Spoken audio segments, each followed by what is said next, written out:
तो मूवी शुरू होती है और हम देखते हैं कि एक बच्चे को उसकी मॉम कहानी सुना रही होती है और इस बच्ची का नाम फीफी होता है।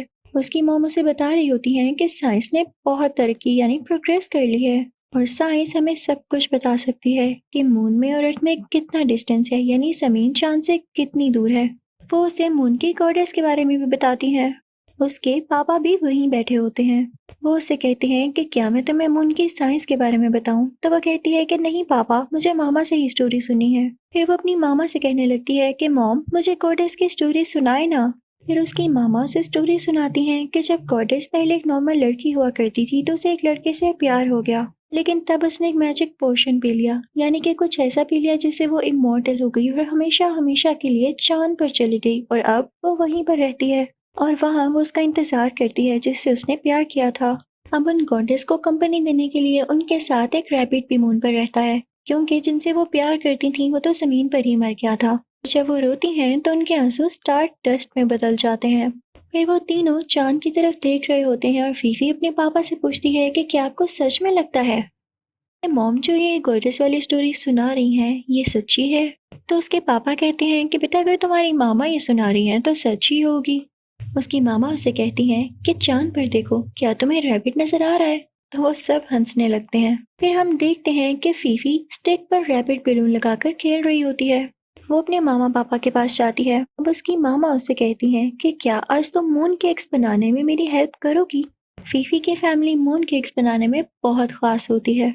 अब फीफी भी अपने मॉम और डैड से केक्स बनाना सीखने लगती है। फिर हम देखते हैं कि फीफी मून केक्स बनाते बनाते ही बड़ी हो जाती है, यानी टाइम ऐसे ही खेलते खेलते गुजर जाता है। अब वो अपनी मॉम के साथ मून केक सेल किया करती थी, लेकिन अचानक से उसकी मॉम बीमार हो जाती हैं और मरने से पहले अपनी बेटी को एक रैबिट गिफ्ट करती हैं। फिर 4 साल गुजर जाते हैं। फीफी अपनी मामा के पीछे के साथ मून केक शेयर कर रही होती है। अब मून फेस्टिवल आ जाता है। फीफी अपने पापा के साथ काफी अच्छे मून केक सेल करती है। वो इन्हें डिलीवर भी किया करती थी। सभी के सभी लोग उसे मून केक ले रहे होते हैं और ऐसे लगता है जैसे उसके मून केक काफी फेमस हैं। फीफी वापस अपने घर आती है तो अपने पापा के साथ उनकी फ्रेंड को देखती है और सैड हो जाती है। उनका एक बेटा भी होता है जो कि फीफी को बिल्कुल पसंद नहीं आता। जब फीफी अपने पापा के साथ मून फेस्टिवल के लिए लाइट्स लगा रही होती है तो उसके पापा उसे कहते हैं कि तुम्हें आंटी से बात करनी चाहिए, वो काफी अच्छी हैं, यानी जो उनके पापा की फ्रेंड है। तो फीफी कहती है कि पापा, हमें किसी की जरूरत नहीं है, हम दोनों एक दूसरे के लिए काफी है ना। कि फीफी नहीं चाह रही होती कि उसके पापा किसी और लेडी से शादी करें, क्योंकि उसे अपनी मॉम भी बहुत याद आया करती थी। उसके पापा उससे बात करना चाह ही रहे होते हैं कि इतने में वो लेडी आ जाती है, यानी उसके पापा की फ्रेंड। वो फीफी के लिए क्रैब लेकर आई थी क्योंकि वो उसके फेवरेट थे। फिर वो सब डिनर टेबल पर बैठते हैं और फीफी अपने रैबिट को अपनी चेयर से उठा देती है, क्योंकि उसकी मामा ने कहा था नो रैबिट्स ऑन टेबल, कि रैबिट टेबल या चेयर पर नहीं आएगा। बेचारा रैबिट। डिनर टेबल पर सब बातें करने लगते हैं। फीफी जब देखती है कि उसके पापा उस लेडी से फ्रैंक होकर बात कर रहे हैं तो उसे बिल्कुल अच्छा नहीं लगता। अब वो लेडी फीफी से भी बात करने लगती है कि तुम्हारे पापा ने मुझे बताया कि तुम्हें गॉडेस से मिलने का बहुत शौक है। और बस यहीं से मून की गॉडेस की बातें शुरू हो जाती हैं। सब कहते हैं कि ये एक सिली स्टोरी है, लेकिन फीफी को लगता है कि ये सब सच है। वो अपने डैड से पूछती है कि क्या आपको भी ऐसे लगता है? तो उसके डैड चुप हो जाते हैं। फीफी को पुराना टाइम याद आ जाता है जब उसके पापा ने भी उसकी मामा की बात को सच कहा था, लेकिन अब वो चुप थे। तो फीफी उदास हो जाती है। वो डिनर टेबल से उठकर अंदर आने लगती है तो उस लेडी का बेटा उसे बताता है कि मेरी मॉम और तुम्हारे डैड बहुत जल्द शादी करने वाले हैं। फीफी अपने रूम में आकर रोने लगती है। वो कहती है कि काश सब कुछ पहले जैसा हो जाए। उसे लगता है कि उसके पापा बदल गए हैं और वो गॉडेस पर यकीन नहीं कर रहे। वो कहती है कि हो सकता है अगर पापा दोबारा उस गॉडेस पर बिलीव करने लगे तो वो दूसरी शादी ना करें। अपने रूम से मून की तरफ देखती है, फिर उठकर अपने रैबिट के पीछे जाती है और फिर वो मून को देखकर अपनी मामा को याद करने लगती है, क्योंकि उसे ये लग रहा होता है कि उसके पापा उसकी मामा को भूल चुके हैं। वो सोचती है कि मैं पापा को कैसे प्रूव करूं कि वो गॉडेस अभी तक मून पर है और उस आदमी का वेट कर रही है जिससे वो प्यार करती है, क्योंकि चांद तो यहाँ से 3 लाख किलोमीटर दूर है। वो सोचती है कि क्या मैं एक रॉकेट बनाकर मून तक जा सकती हूँ ताकि गॉडेस से मिल सकूं और प्रूव कर सकूं कि ये सच है। फिर वो बहुत दिन रिसर्च करती है और प्लान्स बनाती है कि रॉकेट कैसे बनाया जाए। फीफी बहुत सारी चीजें ऑर्डर करती है और रॉकेट्स के एक्सपेरिमेंट करती है, लेकिन कोई भी मून तक नहीं जा पाता। फिर वो एक रैबिट शेप का रॉकेट प्लेन तैयार करती है वो अपने रैबिट के साथ मून पर जाने के लिए उसमें बैठ जाती है। वो स्टार्ट करती है तो रॉकेट प्लेन स्नेल से भी आहिस्ता आहिस्ता चलता है, लेकिन शुक्र है कि वो चल तो गया था।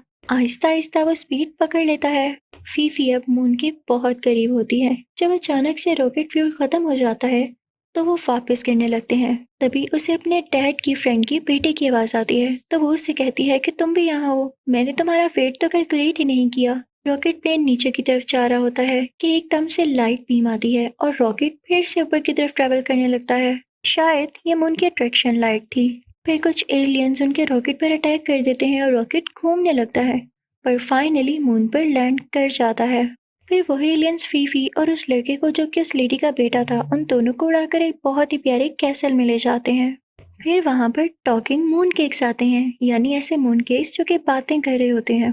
वो उन्हें वेलकम करते हैं और म्यूजिक पार्टी में ले जाते हैं, जहाँ वो गॉडेस सॉन्ग गा रही होती हैं। वहां पर रैबिट भी होता है। फीफी और वो बच्चा काफी इंजॉय करते हैं और फीफी सीधा जाकर मून गॉडेस को हग कर लेती है, यानी उसे गले से लगा लेती है। गॉडेस उससे कहती है कि तुम मेरे लिए क्या गिफ्ट लाई हो, पर फीफी एक्चुअली कोई गिफ्ट नहीं लाई होती। वो कहती है कि मुझे आपके साथ एक फोटो चाहिए ताकि मैं अपने पापा को यकीन दिलाऊं। वो उसके साथ एक पिक्चर लेती है, पर कहती है कि ये पिक्चर तुम्हें सिर्फ इस शर्त पर मिलेगी कि तुम मेरे एक गिफ्ट ढूंढ कर लाओ। फीफी अब गिफ्ट ढूंढने के लिए मून चिकन्स के साथ राइड पर निकल जाती है और वो लड़का, यानी उस लेडी का बेटा, वो फोटो लेने की कोशिश करता है और एक सेपरेट स्पेस में बंद हो जाता है, यानी वो बिना गिफ्ट के ही वो पिक्चर लेने के चक्रों में था।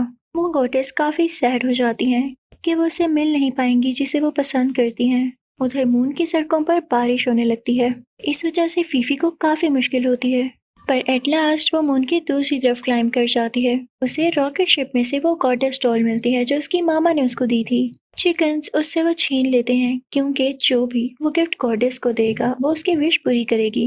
फीफी अब वहाँ अकेली रह जाती है। दूसरी तरफ रैबिट वो मैजिक पोशन तैयार कर रहा होता है जो कि गॉडेस को चाहिए। वो रैबिट गॉडेस का ही होता है। फीफी को एक डॉग मिल जाता है और उसके साथ मून फ्रॉग्स पर राइड करके इन चिकन्स का पीछा करती है जो उसका गिफ्ट लेकर भागे थे। कुछ आगे जाकर वो चिकन से अपनी डॉल छीन लेती है। चिकन्स फिर से उसके पीछे आते हैं और खींचते खींचते फट जाती है। फीफी काफी सैड होकर बैठ जाती है, क्योंकि उसे ये लगता था कि ये गिफ्ट ही उसके पापा को दोबारा शादी करने से रोक सकता था। फीफी को भूख लगती है तो वो मून केक खाने लगती है। उसे उनमें से एक लॉकेट का टूटा हुआ पीस मिलता है जो कि मून की हर चीज से कनेक्ट हो सकता था। वो समझ जाती है कि यही गिफ्ट है और जल्दी से वो ये उस गॉडेस को देने के लिए भागती है। वो गॉडेस वो पीस लेके काफी खुश होती है और अपने और उस लॉकेट के पीस को जोड़कर वो मैजिकल पोशन उसके ऊपर डालती है ताकि जिसे वो पसंद करती है वो वापस आ सके। फिर सीन ग्रीन हो जाता है। गॉडेस यंग हो जाती है और वो भी वापस आ जाता है जिसे वो पसंद करती है। वो दोनों मिलने लगते हैं, लेकिन तभी उसका लवर कहता है कि तुम्हें अपने आप को संभालना होगा, क्योंकि मैं दोबारा नहीं आ सकता। तुम्हें मूव ऑन करना होगा। ये कह के वो यहाँ से चला जाता है। कॉर्टेस काफी सैड हो जाती है। एक तरफ डार्कनेस हो जाती है। फीफी उसे लेने एक स्पेस में स्टेप रखती है और उसके दोस्त उसे बाहर से देख रहे होते हैं। उन्हें लगता है कि फीफी वहाँ पर स्टक हो गई है, यानी फंस गई है। अब वो गॉडेस फीफी को कहती है कि तुम मूव ऑन कर जाओ, वरना मेरी तरह इसी तरह अकेली रह जाओगी। और सुनो, अगर तुम्हें अपनी मामा की याद आती है तो हमेशा याद रखना वो तुम्हारे साथ हैं। वो तुम्हें कभी नहीं छोड़कर गई।